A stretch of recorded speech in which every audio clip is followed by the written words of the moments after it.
Assalamualaikum warahmatullahi wabarakatuh. Alhamdulillah berjumpa lagi dengan saya di channel YouTube Ari Production. Kali ini kita akan kembali melaksanakan kegiatan pembelajaran secara online untuk mapel fikih kelas 8. Bab tentang puasa, melanjutkan pertemuan yang pertama, yaitu hal yang berkaitan dengan sunnah puasa, perkara yang makruh dan membatalkan puasa, serta hikmah berpuasa. Ya, jadi kali ini kita akan membahas tentang sunnah puasa, perkara yang makruh dalam berpuasa, dan perkara yang membatalkan puasa, serta hikmah puasa. Oke, langsung saja kita masuk ke materi. Coba kalian amati gambar berikut ini. Ini ada beberapa gambar. Yang pertama adalah sekelompok anak yang sedang melaksanakan kegiatan tadarus Al-Quran. Kemudian ini adalah jamaah yang sedang melaksanakan sholat tarawih.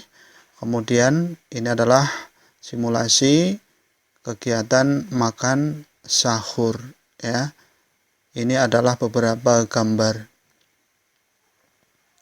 Kalian amati dan ini ya, kalian bisa tafsirkan sendiri ya. Ini adalah anak yang sedang menanti berbuka puasa. Dari gambar-gambar ini tentu kalian bisa menyebutkan ya, apakah ini termasuk hal yang disunahkan, dimakruhkan atau membatalkan puasa ya. Sekilas gambar ini adalah hal yang berkaitan dengan sunnah ya, sunnah-sunnah dalam menjalankan ibadah puasa, ada tadarus Al-Quran dan sebagainya yang nanti kita akan bahas secara detail dalam pembahasan video ini. Oke, kita lanjutkan. Nah, amalan sunnah pada waktu menjalankan ibadah puasa yang pertama adalah sahur ya. Jadi sahur ini adalah kesunahan. Kemudian yang kedua menyegerakan berbuka setelah terbukti maghrib atau setelah masuk waktu sholat maghrib ya. Disunahkan juga berbuka dengan kurma segar atau kurma matang dengan bilangan yang ganjil. Jika tidak ada, dengan air putih atau ya makanan yang manis-manis. Baik, yang ketiga adalah memberi buka puasa ya, memberikan sedekah berupa buka puasa kepada orang yang membutuhkan. Ini juga bagian dari sunnah dalam menjalankan ibadah puasa. Kemudian yang keempat, memperbanyak amal soleh, terutama tilawatul Quran, membaca Al-Quran, infak fisabilillah ya, bersedekah. Ini adalah amalan sunnah yang diutamakan dalam bulan Ramadan ini.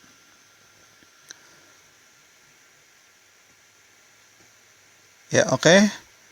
Kemudian ya, yang kelima, i'tikaf. Ya, i'tikaf ini adalah berdiam diri di masjid untuk beribadah kepada Allah Subhanahu wa taala dengan berzikir, membaca Al-Qur'an, sholat sunnah dan lain sebagainya. Oke, ini yang kelima. Kemudian yang keenam, meninggalkan hal-hal yang akan menghilangkan nilai puasa seperti berdusta, bergunjing, adu domba, bicara yang sia-sia ya, dan hal-hal yang lain yang bisa merusak pahala puasa kita tinggalkan. Ini adalah beberapa sunnah dalam menjalankan ibadah puasa di bulan suci Ramadan. Selanjutnya, hal yang makruh ya. Apa itu makruh?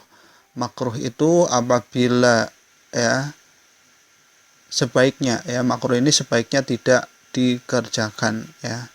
Jadi sebaiknya tidak dikerjakan. Walaupun ya ketika dikerjakan pun tidak membatalkan puasa, tapi sebaiknya tidak dikerjakan. Oke, berkumur-kumur yang pertama secara berlebih-lebihan ini makruh ya. Kemudian menyikat gigi, bersiwak ya. Ketika sudah terbit fajar ya, apalagi menjelang sholat duhur di siang hari melakukan siwak ya, sikat gigi ini makruh hukumnya. Kemudian mencicipi makanan walaupun tidak ditelan ya, ini juga termasuk makruh ya, membatalkan apabila dimakan. Ini ditelan itu membatalkan. Kalau mencicipi ini termasuk kategori makruh dan sebaiknya nggak usah dikerjakan karena dikhawatirkan akan membatalkan puasa karena ada sari-sari makanan yang terserap ke dalam tenggorokan. Kemudian memperbanyak tidur ketika berpuasa, ya. Walaupun sebenarnya tidur itu juga bernilai ibadah, tapi kalau terlalu banyak juga bisa menimbulkan kemakruhan karena tidak melakukan aktivitas ibadah-ibadah yang lain. Kemudian berbekam atau disuntik, ya. Disuntik atau berbekam ini merupakan kemakruhan tapi tidak membatalkan puasa. Baik, kemudian kita masuk ke hal yang membatalkan puasa. Yang pertama adalah makan dan minum dengan sengaja. Nah, ketika sengaja ini batal. Nah, kalau tidak sengaja umpama kita lupa, apakah batal? Ya, kalau kita lupa atau tidak sengaja, kita tidak batal puasanya. Tapi kalau sudah ingat, segera untuk menyudahi atau mengakhiri makannya. Ya, jangan diteruskan. Kalau diteruskan ya batal puasanya. Kemudian murtad. Nah, ini adalah keluar agama Islam, jelas ya. Orang yang murtad tentu akan batal puasanya. Kemudian bersetubuh atau melakukan hubungan suami istri pada siang hari ini jelas membatalkan puasa. Bahkan ada kafaratnya, ada sanksinya yang akan dibahas pada pembahasan yang lain tentunya. Kemudian yang D, yang keempat adalah keluar darah haid atau nifas. Ini juga membatalkan puasa. Kemudian keluar air mani atau mazi, ya, yang disengaja, ya. Ini adalah hal yang membatalkan puasa. Kemudian merubah niat puasa. Ini hati-hati ya, ketika kita sudah berniat menjalankan ibadah puasa di malam hari, kita niat puasa Ramadan ya, sampai siang sampai beduk maghrib juga kita niatkan untuk puasa Ramadan, jangan beralih puasa nadar atau puasa sunnah dan sebagainya ya. Merubah niat itu bisa membatalkan puasa. Referensi ini kita ambil dari buku fikih kelas 8 kurikulum 2013. Kemudian hilang akal karena mabuk ya, pingsan atau gila ya. Jadi orang yang akalnya hilang ya, baik itu karena mabuk, pingsan atau gila, ini juga membatalkan puasa. Baik. Nah, ini tadi sudah ya membatalkan puasa, hal-hal yang membatalkan puasa, mari kita hindari agar puasa kita menjadi sah, tidak batal. Oke, selanjutnya yang terakhir ini adalah hikmah puasa.